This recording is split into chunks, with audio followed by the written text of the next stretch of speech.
And a lot of lines and different pieces of information, some of it coming from credible sources and others just total speculation. So let's bring it all back to home and how we're going to handle this in the next several days. Right now, still a high likelihood of it to develop into a tropical depression. Could be another 1 or 2 days as it's been encountering some upper level faster winds, the outflow coming out of Fiona. So that's kept it kind of ragged and not too well formed.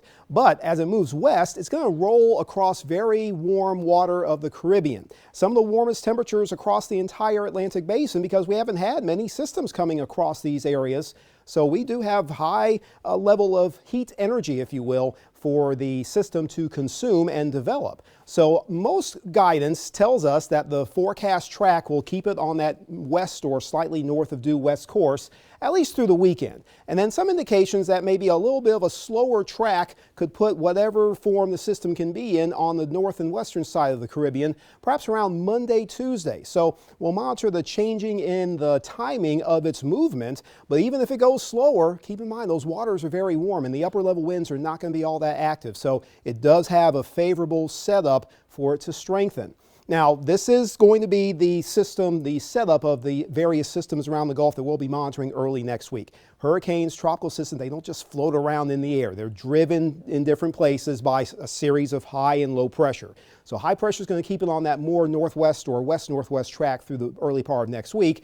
Then we have a couple fronts coming into the southeast and another zone of high pressure off to the west. If this low pressure system that brings in the early week front, it may be able to draw that system northward and then to the northeast.